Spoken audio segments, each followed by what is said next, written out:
Almost आता 5:30 वाजलेले आहेत आय थिंक आणि आपण आता चहा घ्यायसाठी तिथं सगळे थांबलेले आहोत।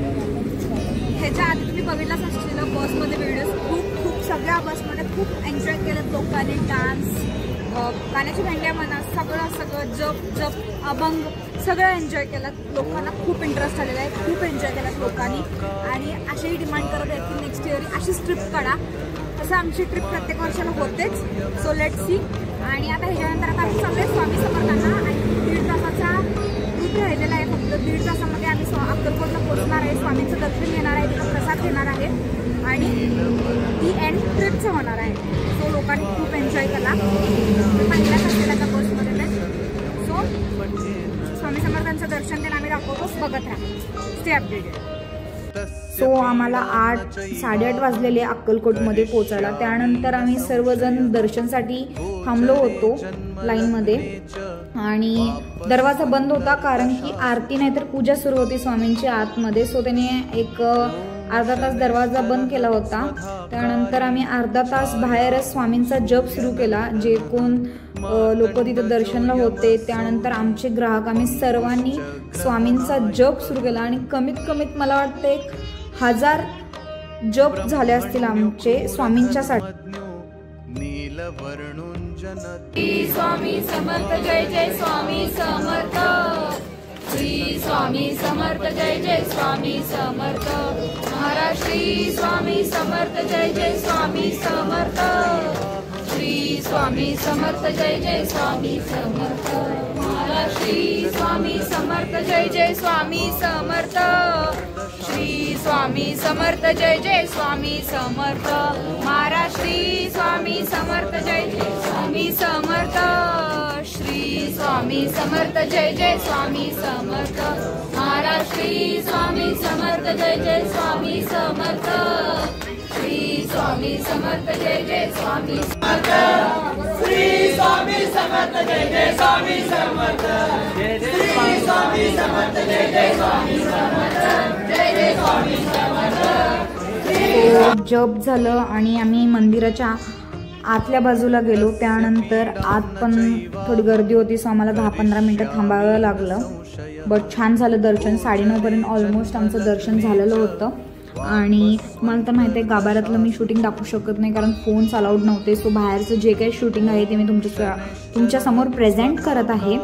आणि अजूनही तिथं कन्स्ट्रक्शन सुरूच आहे, पण खूप छान मंदिराचा आवारा खूप छान झालेला आहे। त्यानंतर आम्ही वटवृक्षाचं दर्शन घेतलं, स्वामी समर्थांचं दर्शन झाल्यानंतर वटवृक्षाचं दर्शन घेतलं। वटवृक्षाच्या डाऊन साईडला म्हणजे खालच्या साईडला एक छोटंसं मंदिर आहे, तिथं स्वामी समर्थांची समाधी आहे। खूप छान शांत वाटतं, खूप मन प्रसन्न वाटतं। श्री स्वामी समर्थ महाराज की जय, श्री स्वामी समर्थ महाराज की जय। त्यानंतर मंदिराच्या आउटसाइडला खूप छान स्वामी समर्थांचे छोटे शॉप्स होते, जिथं स्वामी समर्थांची मूर्ती होती आणि खूप छान मूर्ती फोटो फ्रेम्स डिझाईन्ड आहेत तिथं। सो आम्ही त्याचा एन्जॉय घेतलं, थोड्या लोकांनी खरेदी पण केली आणि त्यानंतर आम्ही प्रसादासाठी गेलो आणि स्वामी समर्थांच्या प्रसादला पण आम्हाला 1 तास थांबावं लागलं, बट इतका छान प्रसाद, इतकी चव चांगली आहे आणि मला वाटतंय 1000 ते 2000 लोक एका टाइमला बसू शकतात, इतका मोठा हॉल आहे। आणि त्या हॉलमध्ये हे स्वामी समर्थांची मूर्ती आहे, दत्ताची ही मूर्ती आहे कारण स्वामी समर्थांचाच अवतार म्हणजे दत्तदेव आहे। सो खूप छान वाटलं, खूप मन प्रसन्न, अगदी आत्मा तृप्त होईल असं मंदिर पण आहे, प्रसादी आहे। सो अक्कलकोटमध्ये आमची ट्रिप संपलेली। शेवटला इतकंच सांगायचं आहे की नाथ हा रिअली एक ब्रँड आहे, कारण हे फक्त कष्टाचं ठिकाण आहे। नाथ इथं फक्त कष्ट मॅटर करतात आणि ते झळकूनही येतात, कष्ट उठावदारी दिसतात काही आर्टिफिशियलची गरज नाही आहे इथं. आणि लोकांनाही इतकी अटॅचमेंट आहे, ग्राहकांनाही आमच्यावर इतका विश्वास आहे, इतकी अटॅचमेंट आहे. आणि हे सगळं आमच्या प्रामाणिकपणाचं रूपांतर आहे.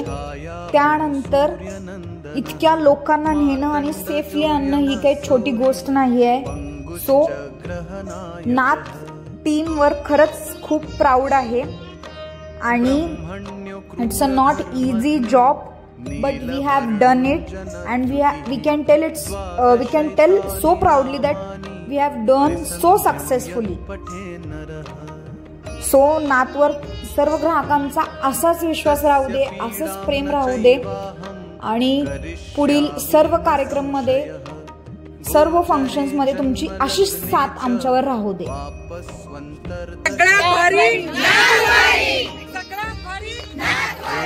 शनैश्चर